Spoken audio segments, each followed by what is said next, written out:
Dans cette vidéo, on va voir comment on peut améliorer la qualité d'un scan pour le rendre plus lisible avec l'application Maps 2. Tout d'abord, quelques explications sur ce logiciel. C'est un logiciel de scan, donc vous pouvez utiliser le bouton qui est scan ici pour importer directement des images à partir de votre scanner, mais je ne vais pas expliquer dans cette vidéo comment il faut faire. Vous pouvez dès le départ, si vous le souhaitez, y aller dans la langue et changer votre langue de préférence. On va rester ici avec le français.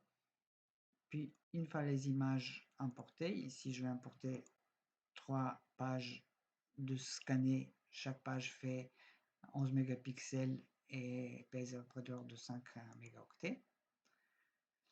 On peut maintenant sur la roulette tourner jusqu'à ce que les pages soient de la taille qui nous arrange. Donc c'est-à-dire que ce qu'on fait, c'est qu'on appuie sur la touche CTRL et après on fait tourner la roulette de la souris pour rendre les images de la taille qui nous arrange pour voir mieux. La première chose qu'on peut faire, c'est de recadrer les images. On choisit une image, on clique sur image recadrée, on augmente la fenêtre pour qu'on puisse voir correctement ce qu'on fait. On prend dans un coin, on clique et on tire à peu près, approximativement jusqu'à l'endroit qui nous intéresse. Si jamais, vous voyez ici par exemple, j'ai un petit peu découpé le reste un petit peu de noir, avec le curseur, je peux ajuster pour que ce sera à l'intérieur. Malheureusement, avec Maps 2, on ne peut pas redresser les pages qui ont été prises de façon à ce que les bords ne soient pas parallèles à la photo. Une fois quand on a recadré notre image, on peut ajuster aussi sa luminosité et son contraste. Ici par exemple, on va augmenter. Voilà. On va augmenter le contraste très fortement parce que c'est une image en noir et blanc. Donc, par exemple, ici, on peut faire 700. Pourquoi je retiens le nombre? Parce que je vais appliquer la même chose pour les autres pages. Et ici, on va éclaircir jusqu'à ce que ça nous arrange. Ici, par exemple, ça a l'air correct.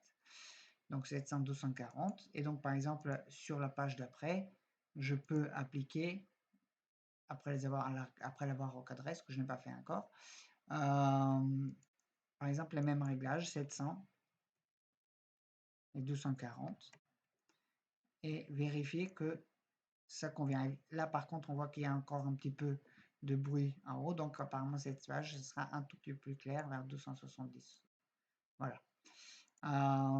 Une fois quand on a réglé la luminosité pour que la page soit lisible, comme c'est une page en noir et blanc, on peut aussi aller dans les images, si c'est une page en noir et blanc. Si c'est une page dans laquelle vous avez écrit avec des couleurs, vous n'avez pas besoin de ça, et aller dans la teinte et la saturation, et baisser la saturation au maximum, ce qui fait qu'on obtient une image en noir et blanc.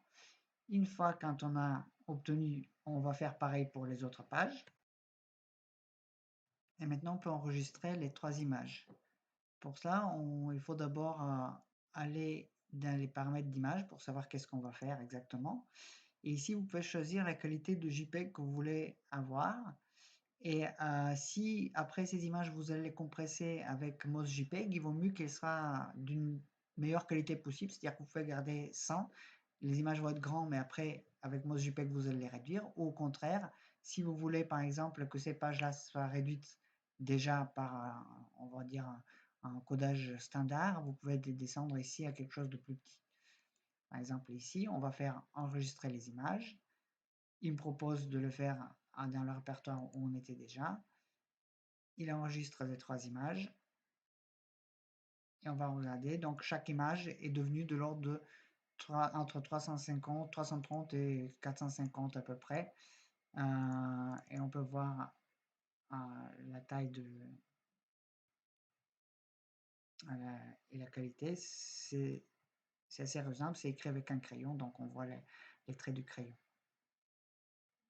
Par contre, comme je l'ai dit, si on veut enregistrer ces images pour qu'elles soient compressées après par un autre logiciel de compression, on augmente dans ce cas-là à 100 la qualité et on va voir que ça va produire des images qui sont d'une taille beaucoup plus grande, ici de l'ordre de 1 méga, 1 méga et demi, et ces images après ils peuvent être recompressées avec MozJPEG et on peut aussi diminuer leur résolution pour qu'il ne sera pas 11 mégapixels, mais par exemple de les baisser à 5 mégapixels ou quelque chose comme ça, ce que je vais expliquer probablement dans une autre vidéo. Juste pour information, voilà les 3 images qui ont été réduites à 5 mégapixels et compressées avec MozJPEG. Leur taille devient celle qui est ici. Maintenant, pour les transformer en PDF, comme on l'avait déjà vu dans une autre vidéo, il suffit de les mettre dans NAPS 2 et le PDF obtenu fait 319 K pour 3 images, ce que ça veut dire que c'est de l'ordre de 100 kilooctets par page. Le document ainsi obtenu est un document où les pages sont à un niveau de gris, pas seulement de couleur noir et blanc, et donc on peut distinguer assez clairement le fait qu'il est écrit, ce document est écrit en crayon, et la lisibilité, je trouve qu'elle est assez correcte.